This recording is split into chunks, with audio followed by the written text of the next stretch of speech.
문재인 정부 홍남기 김부겸 총리나 문재인 대통령은 재정 건전성을 지켜야 된다. 국채 비율이 국가 채무 비율이 50% 넘어가는 건 절대 할 수 없다. 그거에 대해서 우리는 방어 논리가 없기 때문에 국회가 우리를 도와달라.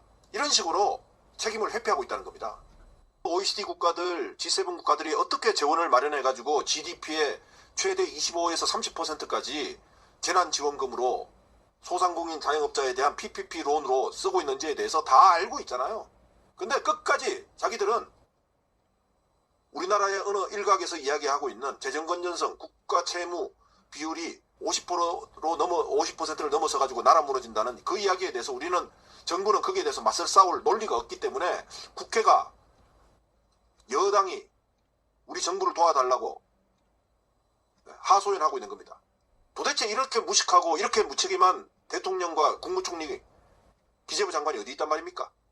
국회 보고 자꾸 도와달래요? 뭘 국회 보고 도와달래? 국회가 도와줄 수 있는 힘, 민심이 도와줄 수 있는 건 뭐냐? 정부가 자기 책임을 다하고 난 다음에 힘이 모자랄 때 도와주는 것이지, 정부가 자기 할 일을 안 했잖아요. 자기 할 일이 뭐냐? 우리나라만 둥불나게 돈 많이 쓰라고 이야기하는 게 아니잖아요. 세계 각국에서 돈을 그렇게 천문학적인 액수를 국가 재정력을, 발권력을 이용해서 민생을 살려내고 있는데 왜 대한민국만 유독 안 하는 겁니까? 말이 되냐고요. 유승경 경기도 경제과학진흥원장이 이 문제에 대해서 오늘 가장 정리된 칼럼을 하나 썼어요. 저하고 36년째 교본을 쌓고 있는 저희 1년 선배죠. 서울대 경제학과 출신이고요. 자, 오늘 신문에 이런 기고를 했습니다. 한번 여러분들 제가 읽어 드릴 테니까 한번 들어보십시오. 국채 발행 재난 지원은 요긴한 정책이다. 유승경 경기도 경제과학진흥원 원장. 국채를 발행해서라도 소상공인의 지원을 확대해야 한다. 한국의 국가부채는 OECD 회원국 평균 110%에 비해 아주 낮은 수준이다. 정치권에서 국채를 발행해서라도 위기의 소상공인에 대한 지원을 확대하자는 방안이 제시되고 있다. 여러 전문가들과 언론은 국가부채의 증가가 경제위기를 초래할 수 있다며 그 방안에 반대하고 있다. 이때 여러 전문가들과 언론이 누굽니까? 홍남기, 그 다음에 우리나라 대다수의 언론, 국가부채의 증가가 경제위기를 초래할 수 있다며 그 방안에 반대하고 있다. 자, 그러면은 실상이 어떠하냐? 한국의 국가부채는 현재 GDP 대비 40%대인 지라 OECD 회원국의 코로나 이전 평균 수준인 OECD 회원국의 코로나 이전 수준인 110%에 비해서도 아주 낮은 수준이다. 하지만 재정 확장의 반대 진영, 홍남기를 비롯한 기재부 관료들, 모피아 세력들은 한국의 특수한 몇 가지 요인 때문에 현재의 국가부채가 결코 양호하지 않다고 억지를 부리고 있다, 주장하고 있다. 자, 그들의 억지는 뭐냐? 첫 번째 억지. 한국은 소규모 개방 경제에서 국가부채 수준이 낮아도 위기에 취약하다. 이러한 견해는 한국 경제의 위상을 크게 폄하하는 주장이다. 우리의 경제 규모는 세계 11호서 전 세계 GDP의 1.92%다. 200개의 국가가 넘는데요. 우리나라가 전 세계 GDP, 1년 GDP의 1.92%, 약 2%예요. 50분의 1 정도를 대한민국의 GDP가 전 세계 GDP의 50분의 1 정도를 담당하고 있는 어마어마하게 큰 나라예요. 한국은 더 이상 작은 개발도상국이 아니다. 그 규모는 러시아, 브라질, 호주, 스페인, 멕시코보다 크고 G7 국가인 이탈리아나 캐나다에 맞먹는다. 여러분 보십시오. 한국의 GDP 규모는 러시아, 브라질, 호주, 스페인, 멕시코보다 크고 G7 국가인 이탈리아, 캐나다, 이탈리아가 G7에서 7위고요. 캐나다가 6위입니다. 이탈리아와 캐나다하고 맞먹는 수준이다. 이 사실에 대해서 재정 확장의 반대 진영은, 즉 모피아 세력, 기재부 세력, 보수 언론들은 한국은 다른 선진국과 달리 기축통화국이 아닌지라 단순 비교로 맞지 않는다고 주장한다. 또 나옵니다. 기축통화. 기축통화 주장은 이론적 근거가 없다. 왜냐하면 현재 세계적으로 기축통화는 없기 때문이다.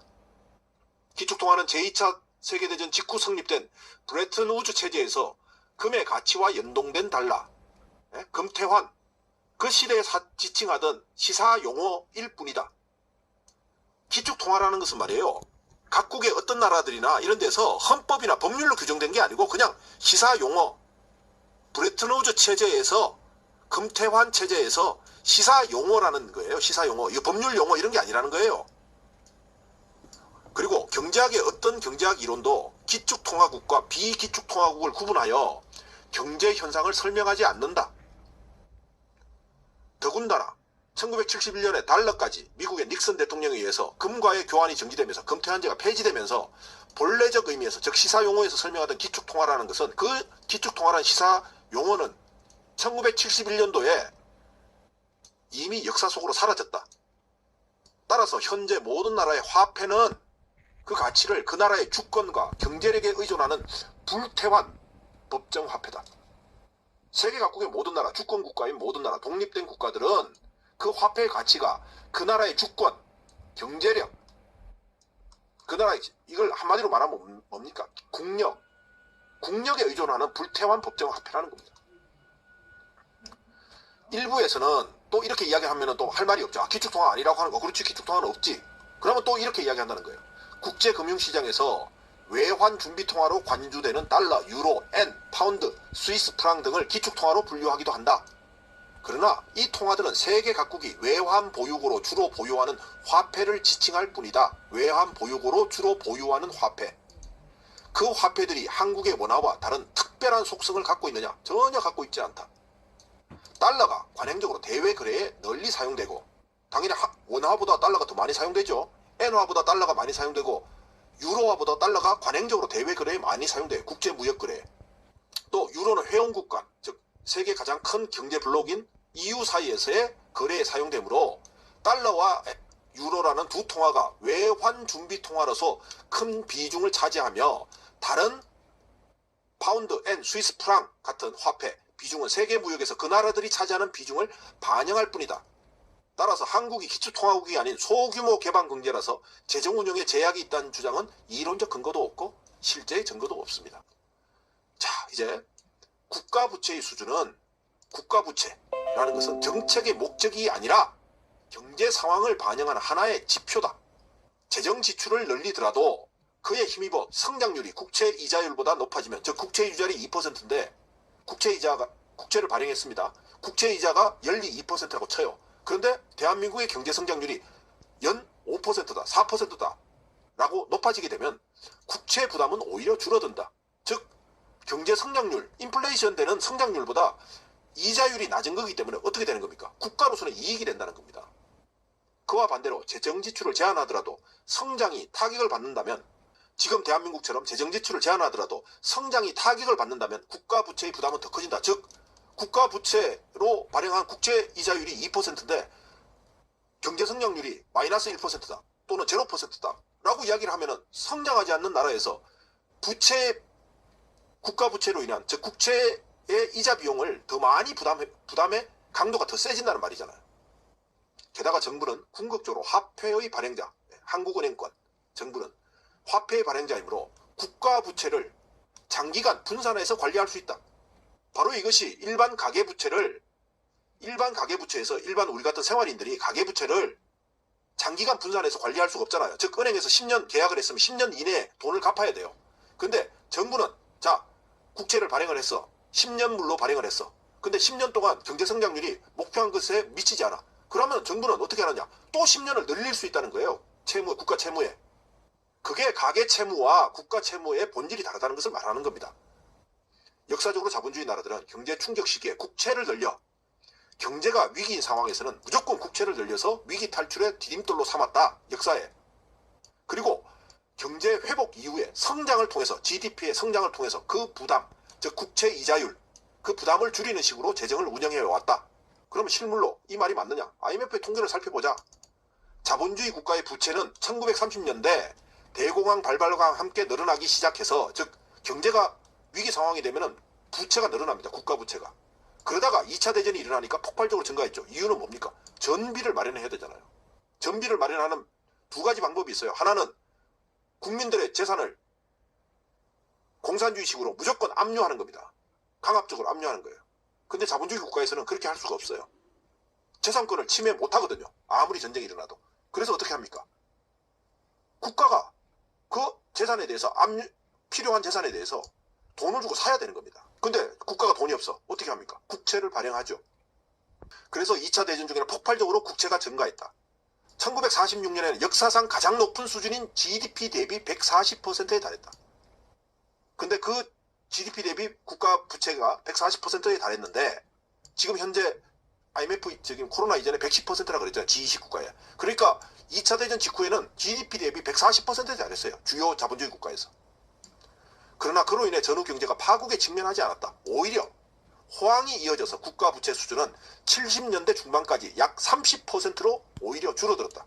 즉 30년 정도 상황에서 GDP 대비 140%였던 국가 부채가 1970년대 중반에는 30%, 즉 4분의 1로 줄어들었다는 겁니다. 4분의 1로. 이처럼 역사적으로 국가 부채의 수준의 증가는 위기의 원인이 아니라, 국가 부채의 증가는 위기의 원인이 아니라 위기 극복의 디딤돌, 즉 위기 극복의 재료가 된다는 것이고, 국가 부채가 늘어난 분량만큼은 위기 이후의 성장으로 국가 부채를 투입해서 성장에다가 투입할 것이기 때문에, 그 국가 부채 늘려가지고 개인이 들고 해외로 나가게 되면 모르겠지만 그것을 국가 내에서 재투자를 통해 가지고 수출이 늘어나고 복지가 개선이 되고 임금이 늘어나고 하는 그런 선순환으로 이루어지면은 당연히 그 국가 부채의 수준은 어떻게 됩니까? GDP가 늘어나는 속도보다 국가 부채와 그 이자가 늘어나는 것보다는 GDP 성장 속도가 높아지면 어떻게 되느냐? 당연히 그 나라는 건강해지는 나라가 되는 것이죠. 따라서 코로나 위기가 경제 순환을 단절시켜 경기가 위축된 현 상황이잖아요. 즉 경제 순환이 단절됩니다. 코로나는 감염병이고, 코로나 감염병으로 인해서 경제 순환이 단절되고 곳곳에서 단절 사태가 발생하잖아요. 도로가 끊겼어요. 경제 고속도로, 지방도로, 국도가 다 끊기는 상황이에요. 그래서 경기가 위축된 겁니다. 현 상황에서는 정부가 재정을 지출을 확대해서 어려움에 처한 가계와 기업을 돕고, 재정 지출의 확대를 지금까지 대한민국 정부는 누구한테만 쏘았느냐?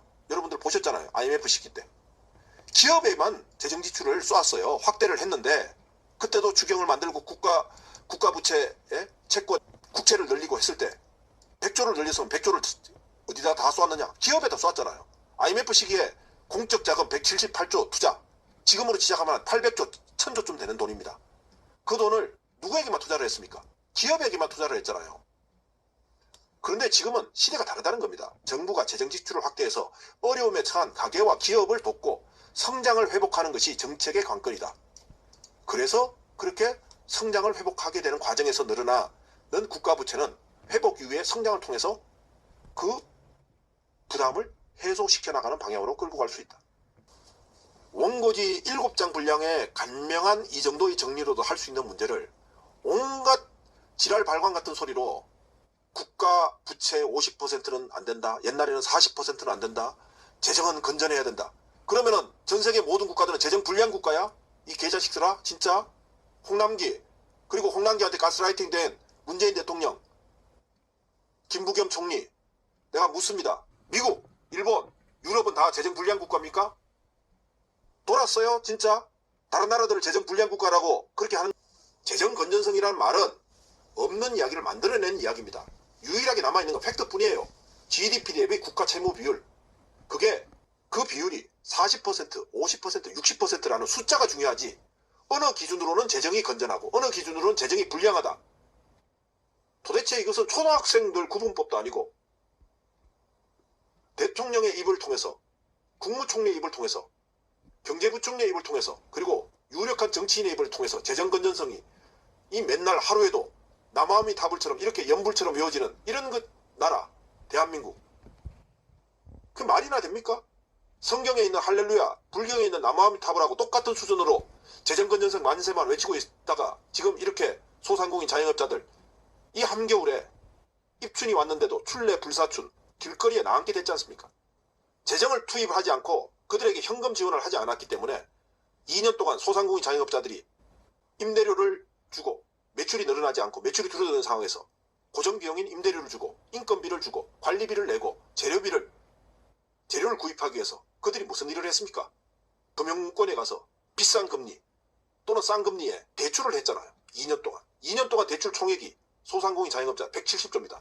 매년 한 10조 정도씩은 늘 늘어왔는데 2년 동안 170조가 늘었으니까 이상 코로나로 인해서 늘어난 직접적인 액수가 얼마라는 이야기입니까? 150조 이상이 늘어난 겁니다. 실질 부채 증가가. 근데 G7 국가인 대한민국, 선진국이 됐다는 대한민국의 정부가 2년 동안 정부가 소상공인 자영업자에게 지원한 액수는 27.8조, 30조 정도밖에 되지 않아요. 전 세계에서 가장 짠돌이 국가, 재정 짠돌이 국가. 그 덕분에 500만, 600만의 소상공인 중에서 수십만 개의 업체들이 지금 문 닫고 폐업 직전으로 몰려있고, 그리고 수백만 개의 소상공인 자영업자들이, 사장님들이 엄청난 액수의 수천만 원에서 수억 원, 수십억에 이르는 큰 빚을 떠안게 됐고, 그걸로 평생을 벌어서 갚아야 되는 상황이 됐다는 겁니다. 그런데 벌어서라도 갚을 수 있으면 다행인데, 벌어서 갚을 수 없는 상황을 만들어 놨잖아요. 대한민국에서 위기 상황의 부채는 딱 한 가지뿐이에요. 가계부채. 가계부채예요. 가계부채. 가계부채는 두 종류의 부채가 있잖아요. 하나는 소상공인 자영업자들이 떨려나가지 않기 위해서 이렇게 생존을 위해서 부채를 얻었고, 또 하나의 부채는 뭡니까? 우리 부채가 많이 늘어났던 것 중에 하나가 B2 아닙니까? B2. 즉 자산에 투자하기 위해서. 자산에 투자하기 위해서. 부동산, 코인, 주식에 투자하기 위해서. 근데 지금 부동산 거품 빠지고 있고 지금 난리가 났다고. 그거를 일괄적으로 금리 인상을 시켜요? 소상공인 자영업자들은 또 똑같이 금리 인상을 시켜줘? 원리상환금이 100만 원이던 사람이 금리 인상 바람에 120만 원, 130만 원 내게 되는 이런 상황이 발생했는데, 그걸 책임지는 금융위원회라는 정부기관에 대해서 대통령이 그저께 전 직원에게 격려금을 수여하고 전 직원에게 커피를 쏘았다고? 가계부채 관리를 잘했고 부동산 가격 안정화에 기여한 금융위원회 전 직원들 수백 명의 전 직원에게 모두 다 커피를 쏘고 격려금을 쏘았다고? 완전히 진짜 미친 것 아닙니까? 대출을 제한시키고 대출 금리를 높이고, 그거 잘했다고 대통령이라는 자가 금융위원회 직원들한테 전 직원에게 커피 쏘고 격려금 전달했는 게 이게 대한민국 대통령이 할 일입니까 지금? 민병덕 국회의원이 그랬어요. 금리 인상 문제에 대해서 정기국회 때 그 정무위원회 소속이어서 금융위원회가 소관기관이거든요. 금리 인상을 해야 된다라고 금융위원장이 이야기하니까, 금리 인상을 소상공인 자영업자들의 금리를 인상시키지 않는 방법을 찾아주십시오 라고 이야기하니까 그걸 찾을 수가 없대. 찾는 게 힘들대. 도대체 금융위원회 직원들은 월급 받아먹고 뭘 하자는 겁니까? 부동산에 투자하기 위해서, 코인에 투자하기 위해서, 주식에 투자하기 위해서 1억을 빌린 사람들이 연리 3%로 돈을 빌렸는데, 그거를 연리 4%로 올라간다고 하는 것하고, 소상공인 자영업자들이 코로나 시기에 1억 원을 빌렸는데 임대료 갖고 인건비 준다고 연리 3%로 빌린 돈을 그 사람들에게도 4%로 하면 어떻게 하자는 겁니까? 이것은 청개구리도 아니고 뭐예요 도대체? 문 대통령 뭐 인상 좋아서 그냥 표만 얻었어요? 결정적인 시기, 이렇게 코로나로 인해서 위기가 우리 국민의 뼛속까지 파고든 이 시기에 대통령으로서 이것밖에 안 됩니까? 자, 결론을 지어보겠습니다. 추경 예산 처리 시나리오가 이것 이외에도 가지치기를 하면 좀 더 있겠지만, 크게 보자고 하면은 1, 2, 3, 4, 5 추경 시나리오가 있습니다. 처리 시나리오가 있는데요. 저는 시나리오 1번의 가능성이 제일 높다고 지금 현재로 보고 있습니다. 여야가 합의를 실패할 것이다. 즉 야당이 여야 합의로 추경에 돈이 왕창 풀리면은 대통령 선거전에서 야당에게 무조건 마이너스이기 때문에 절대 합의해주지 않고 14조 원, 즉 한 가게당 300만 원씩 나눠주는, 즉 나눠주고도 문재인 정부와 여당 이재명 후보가 요거도 먹는 예산이거든요. 14조 원이라는 돈은. 돈 받고 난 다음에도 기분이 더러워지는 예산 액수거든요. 그래서 엿먹이기 위해서 야당은 끝까지 합의하지 않으려고 도망치고 다닐 거다. 도망치고 다닐 거다. 뭐 윤석열이 그랬다면서요. 2월 8일인가 토론하는데 아플 예정이라서 토론을 안 한다고 했다면서요. 야당 국회에 못 나올 예정이라서 너네들끼리 알아서 해라. 여당하고 대통령하고 알아서 해라. 그러고 도망칠 놈들이라는 거예요. 자, 그러면은 합의를 했을 경우도 있을 수 있죠. 만에 하나. 합의를 했을 경우도 있습니다. 정액을 합의했을 경우. 그때는 어떻게 되냐. 문통이 저는 3번을 할 거라고 봅니다. 그냥 코딱지만한 돈 한 3, 4조 더 주면서 옛다 먹으라. 즉 1인당 300만 원 주던 것을 500만 원 주는 걸로 옛다 먹으라. 그래서 시나리오 1의 확률이 저는 7할이라고 보고, 만에 하나 여야가 합의를 하게 될 경우에는 문통이 1인당 현재 320만 소상공인들에게 300만 원 주려고 하는 것을 500만 원 주고, 그래서 전체 총액을 10자리를 유지하는 18조, 19조로 고집하는 것으로 결론 내리는 걸로. 그러면 추가적인 재원을 뭘로 쓰느냐? 기재부의 내부 근거라고 할 수 있는 각종 정부 기금들이 있어요. 거기서 몇 조 땡겨와가지고 쓰고 차기 정부에게 나머지는 떠넘기겠죠. 나가자님, 소상공인을 피눈물 흘리게 하냐? 이것은 뭐냐면은 마음에 애민정신이 없어서가 아니라 근본적으로 무식해서 그런 거예요. 세상에서 제일 황당한 것이 무식한데 부지런한 거예요. 여러분 아시잖아요. 오영수 TV님, 전부 다 오를 밀고 있죠. 우리들은 여기 계신 어떤 분들도 다 5를 밀고 있어요. 시나리오 5 안 밀고 있는 사람 누가 있어요? 누구나 다 시나리오 5를 다 밀고 있어요. 처절하게 문 대통령이 무식해서 용감한 대통령이었다고 나중에 기록될 것이다.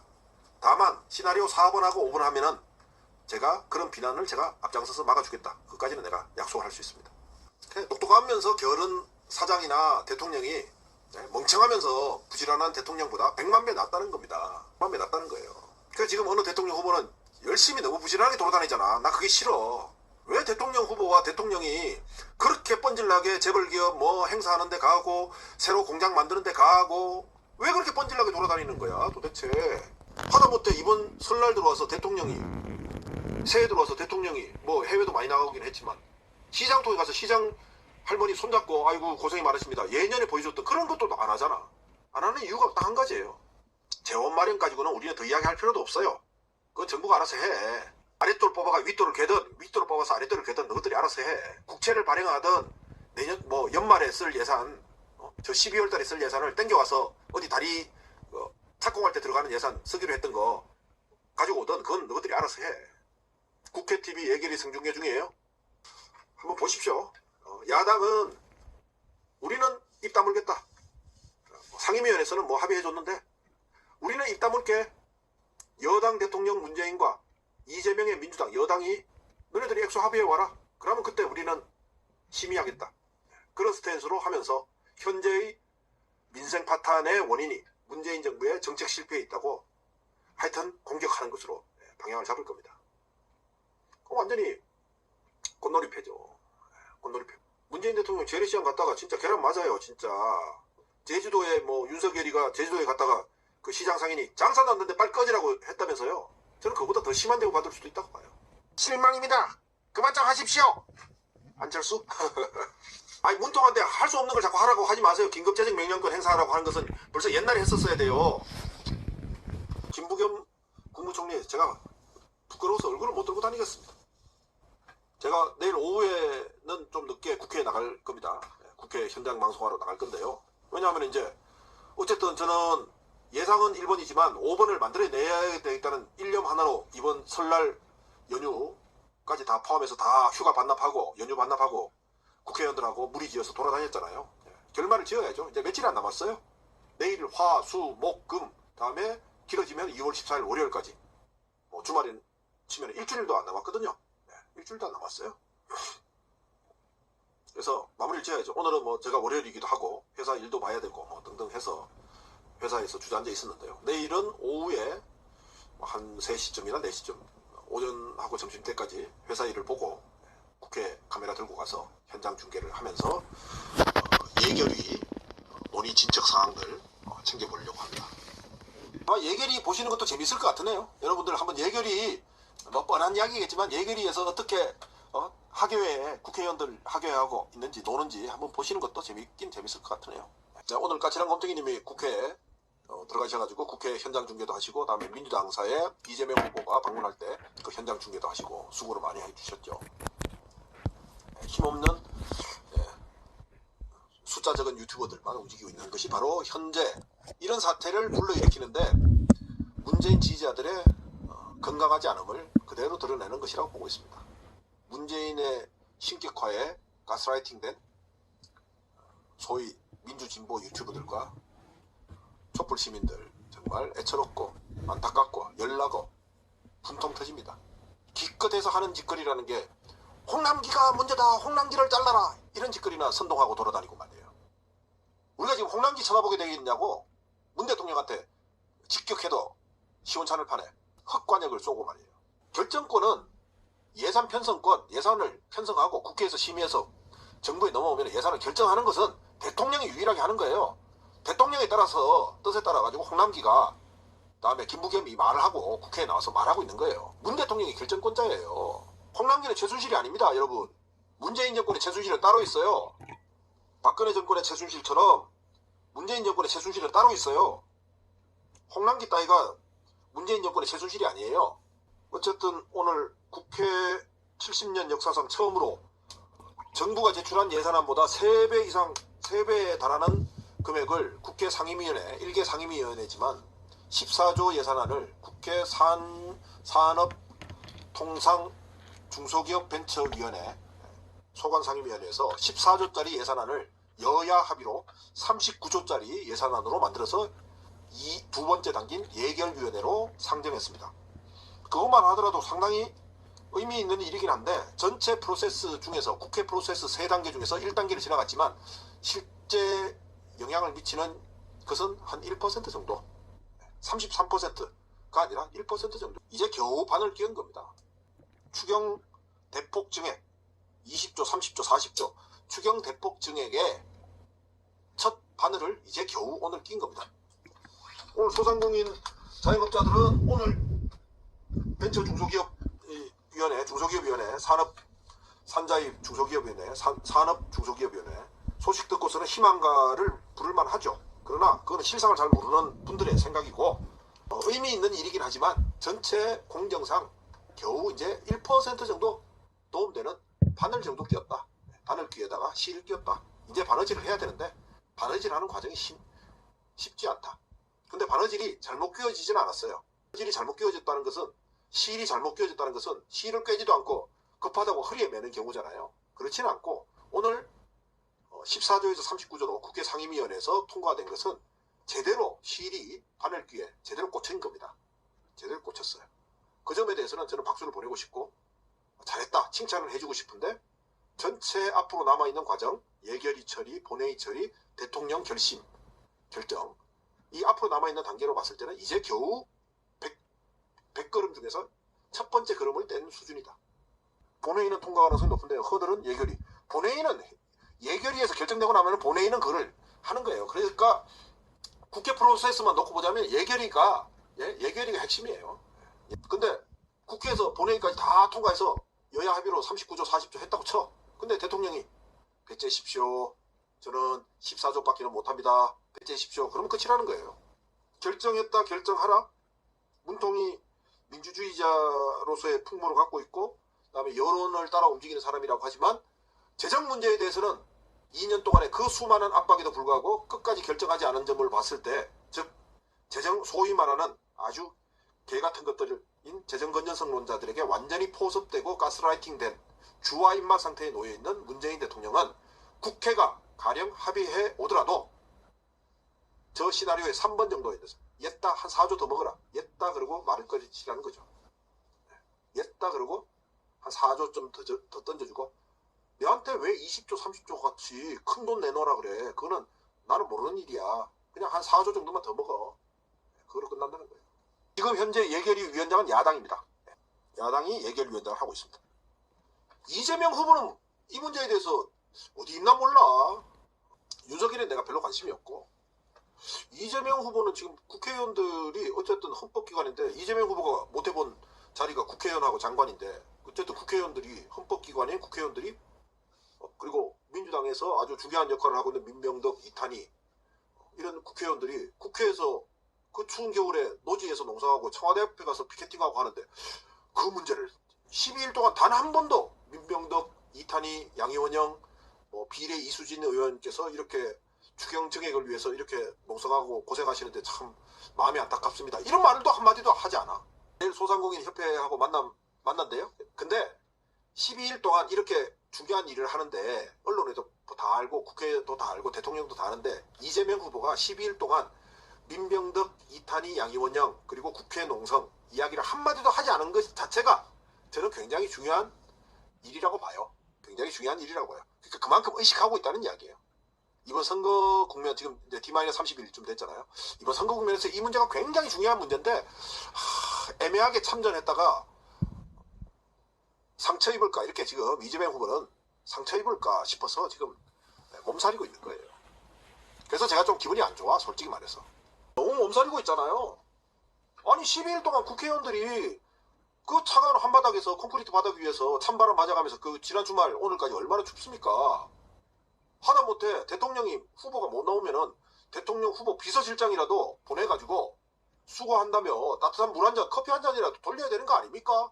꼭 지지해야 찾아오고 지지하지 불리하다 싶으면 말 안 하고 이렇게 하는 게 정치입니까? 같은 당의 헌법기관 국회의원들이 12일 동안 이 찬겨울에 그러고 있으면은 불똥 튈 걸 걱정해가지고 그런 식으로 몸만 살입니까? 하다못해 비서실장이라도 보내든지 해가지고 이재명 후보님께서 우리 의원들 고생하시는데 따뜻한 차라도 드시면서 건강 해치지 말라는 메시지가 있으셨습니다. 하여튼 참 잘 됐으면 좋겠습니다. 뭐 두리뭉실한 메시지라도 해야지. 12일 동안 뭐 그런 것도 없어. 간이나 보고 말이야. 국회의원들이 지금 노지에 있는 게 뭐 그 국회의원들의 고등어야? 왜 간을 보고 그래? 지지한다 만다 이런 것에 대한 것이 아니라 하다못해 따뜻한 차라도 한 잔 보내면서 비서실장을 보내든 7인의 멤버 중에 누구라도 보내가지고 아이고 고생한다고 말이라도 건네야 될 거 아닙니까? 국회의원들과 거기서 같이 떨고 있는 시민들이 뭐 간고등어야? 왜 간을 봐? 우리 그렇게 안 짜요. 싱겁지도 않고요. 이재명 후보님 태어나신 안동의 명품 간고등어처럼 간이 쫙 맞아 있어요. 간 보실 것도 없어요.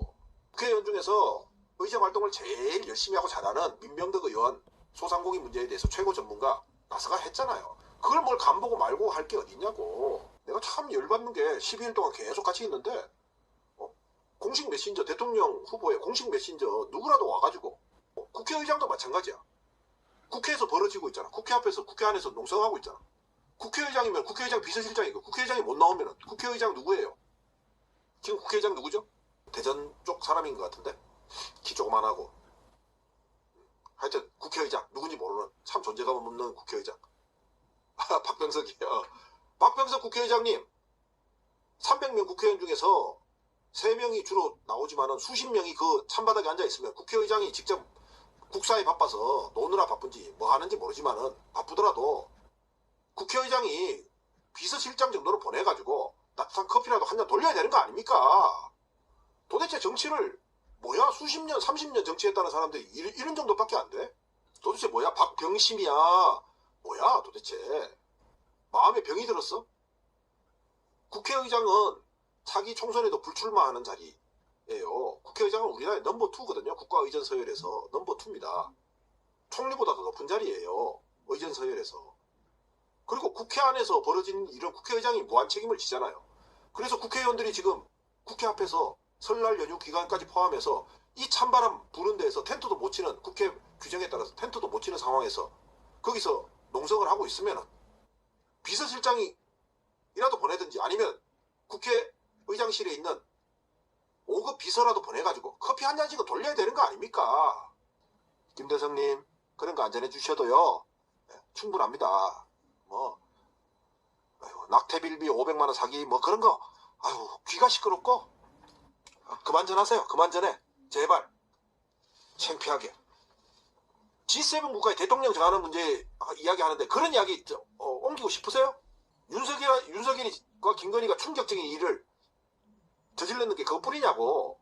근본적으로 국기를 물랑케 하는 일들을 윤석열이 이미 저질렀는데 전쟁을 하고 싸움을 하면 전공법을 할 줄은 몰라. 그냥 사수를 쓰고 창피해서 얼굴을 못 들겠어요. 솔직히 말하면.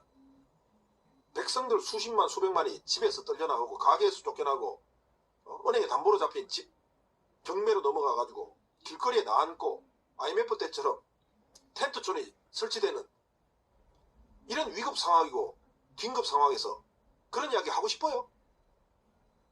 그런 이야기 들으면 애지간히 15% 된다고 하는 아직까지 투표를 누구에게 정하지 못했다고 하는 우리 국민들 중에서 그런 이야기 들으면 15%가 아이고 윤석열 김건희 나쁘네 그러면 이재명이 찍을 수 있어요? 그런 게 선거예요?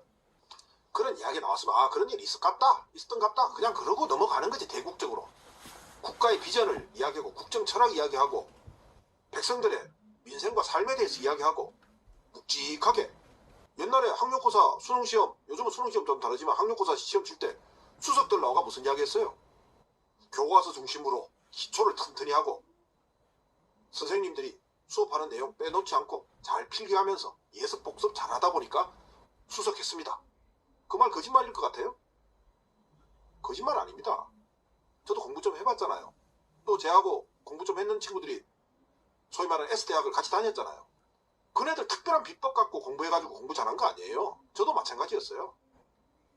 그냥 묵직하게 엉덩이 딱 붙이고 앉아가지고 교과서하고 영어, 성문종합 영어, 수학, 정서 그거 꾸준하게 풀고 진득하게 앉아서 생각해보고 이거 이렇게 풀다가 틀리면 저렇게 풀어보고 돌려보고 맞춰보고 수업할 때 선생님들이 실력 있는 선생님도 있고 실력 없는 선생님도 있는데 어쨌든 선생님들하고 호흡 맞춰가지고 같이 이야기하고 그렇게 묵직하게 하다 보면은 성적이 좋게 나오는 거예요. 기본적으로 항상 답은 어디에 있느냐? 교과서에 있고 그 교과서라는 말을 우리 중고등학교 때 시험 칠 때 교과서라는 말을 지금 현실 정치 세계로 놓아보자고 하면 뭐냐? 뭐가 교과서냐? 현재의 민생 현실이에요. 백성들이 제일 지금 현재 관심을 갖는 분야가 뭐냐 이거예요. 소상공인 자영업자들에게는 어떻게든 지금 생명물 한 대박이 필요하다. 그다음에 자산격차로 고통받고 있는 사람들에게는 어떻게 하면 주거복지, 부동산 문제로 고통받고 있는 사람들에게는 어떻게 하면 주거복지의 서비스를 제공해 줄 건가? 일자리가 없어서 헤매고 있는 사람들에게는 어떻게 하면 국가가 책임지고 일자리를 많이 만들어주고 이것이 사회 저변으로 확장되면서 국가경제 전체에 도움이 되게 할 건가? 유튜브 방송은 이렇게 묵직하게 나가봤자 맨날 저처럼 4,000명대에 100일 동안 갇혀있고 살지만 나라를 움직이고 대통령 선거 움직이는 게요.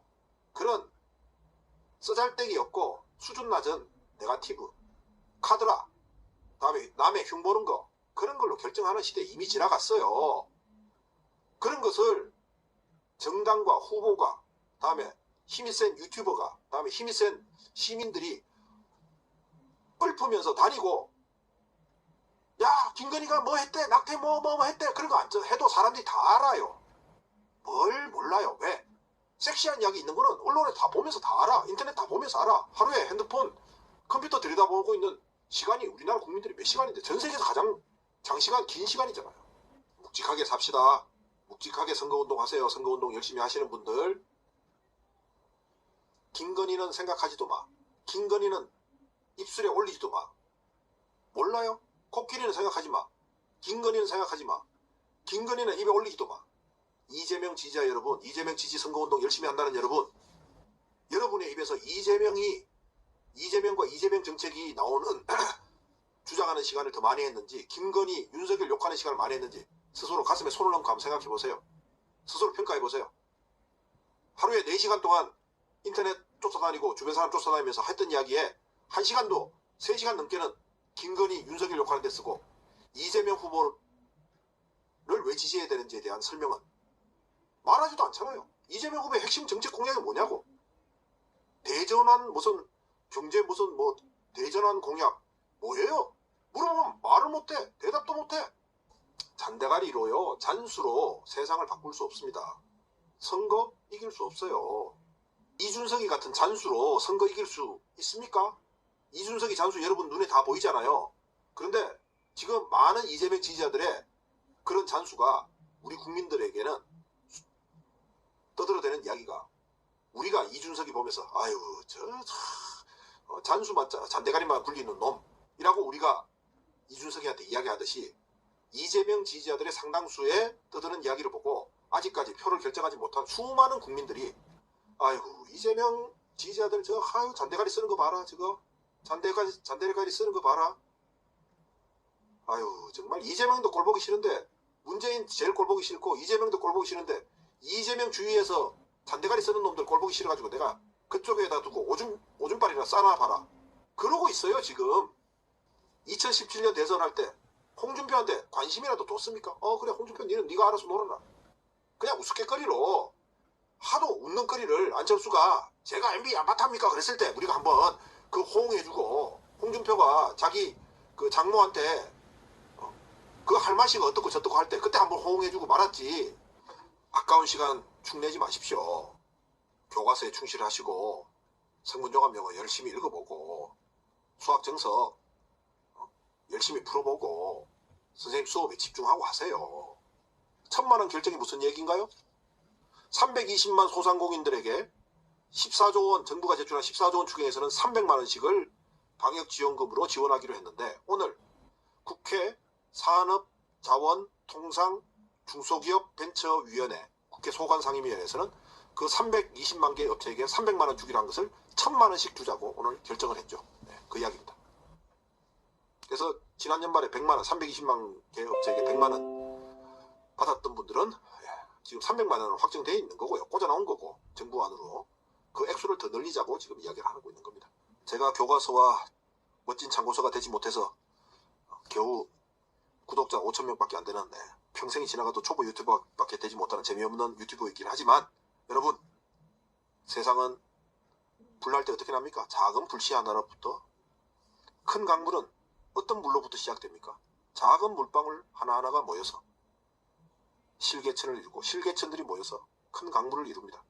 다만 지금은 대통령 선거 시기를 앞두고 있고 이 한겨울에 대통령 선거 시기보다 더 중요하게 2년 동안 지치고 힘든 소상공인들이 삶의 마지막 가닥끈 지금 놓치기 일보 직전에 험악한 상황이기 때문에 그 문제부터 해결하자는 것입니다. 자, 오늘은 12일차 국회행동, 시민행동도 우리 그와 보조를 맞추면서 같이 움직여 왔는데요. 오늘 저는 국회에 못 나갔고 어제도 국회에 못 나갔는데 이제 일요일, 월요일 못 나갔죠. 내일은 제가 국회에 오후에 나가게 될 겁니다. 우리 회사가 부도나면 안 되잖아요. 제 삶의 기반이 부도나면 안 되니까. 그래서 내일 오전하고 점심때까지는 회사 일을 보고요. 회사 일을 빠르게 정리하고 처리하고 오후 한 3시쯤부터는 국회에 나가서 다시 방송 카메라를 켜고 국회의원들 농성하는 것과 같이 대화도 하고 그다음에 국회에서 진행되는 예결위 상황 오늘 예결위 지금 현재도 열리고 있고 내일도 예결위 열릴 텐데 예결위 상황들이나 다음에 여야 정당들 사이에서의 협상이나 속내에 관한 고급 정보 현장 고급 정보 제가 여러분들에게 현장에서 저희 애청자님들을 위해서만 특별히 제공드리는 고급 정보를 단독으로 전상훈TV가 제공해 드리겠습니다. 고급 정보를 제공해 드리겠습니다. 추경 대폭 증액 우리 주권자 시민들의 가치전쟁 승리를 위하여 Cheers!